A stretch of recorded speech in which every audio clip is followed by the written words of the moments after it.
بسم اللہ الرحمن الرحیم۔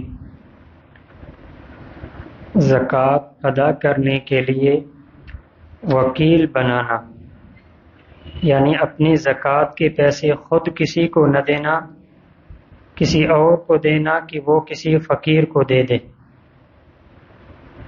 مسئلہ نمبر 13، زکوٰۃ کا روپیہ خود کسی کو نہیں دیا بلکہ کسی اور کو دے دیا کہ تم کسی کو دے دینا، یہ بھی جائز ہے۔ اب وہ شخص دیتے وقت اگر زکوٰۃ کی نیت نہ بھی کرے تب بھی زکوٰۃ ادا ہو جائے گی۔ مسئلہ نمبر 14، کسی غریب کو دینے کے لیے تم نے کچھ روپے کسی کو دیے، لیکن اس نے بعینہ وہی روپے فقیر کو نہیں دیے جو تم نے دیے تھے، بلکہ اپنے پاس سے اتنے روپے تمہاری طرف سے دے دیے اور یہ سوچا کہ وہ روپیہ میں رکھ لوں گا، تب بھی زکوٰۃ ادا ہو گئی، بشرطے کہ تمہارے روپے اس کے پاس موجود ہوں، اور اب وہ شخص اپنے روپے کے بدلے میں تمہارے وہ روپے لے لے۔ البتہ اگر تمہارے دیے ہوئے روپے اور نوٹ اس نے پہلے خرچ کر دیے، اس کے بعد اپنے روپے غریب کو دیے تو زکوٰۃ ادا نہیں ہوئی، یا تمہارے روپے اس کے پاس رکھے تو ہیں لیکن اپنے روپے دیتے وقت یہ نیت نہ تھی کہ میں وہ روپے لے لوں گا، تب بھی زکوٰۃ ادا نہیں ہوئی۔ اب وہ روپے دوبارے سے زکوٰۃ میں دے۔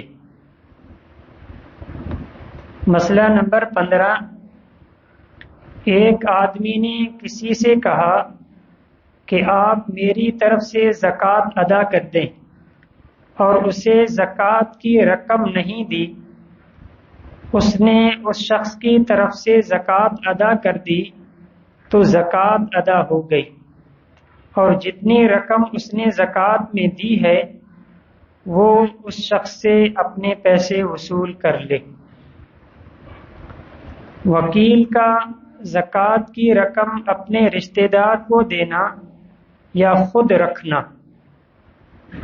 مسئلہ نمبر 16، کسی نے ایک شخص کو زکوٰۃ ادا کرنے کے لیے کچھ روپے دیے تو اس کو اختیار ہے، چاہے خود کسی غریب کو دے دے یا کسی اور کے حوالے کر دے کہ تم یہ روپے زکوٰۃ میں دے دینا، اور نام بتانا بھی ضروری نہیں کہ فلاں کی طرف سے یہ زکوٰۃ دینا۔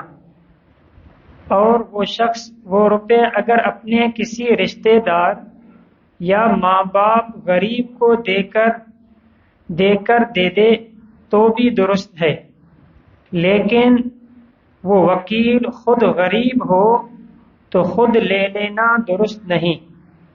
البتہ اگر رقم دینے والے نے یہ کہہ دیا ہو جو چاہو کرو اور جسے چاہو دے دو تو اس صورت میں خود لینا بھی درست ہے۔ دعا کہ اللہ تبارک و تعالی ہم سب کو دین کی سمجھ، اس پر عمل کرنے کی توفیق نصیب فرمائے۔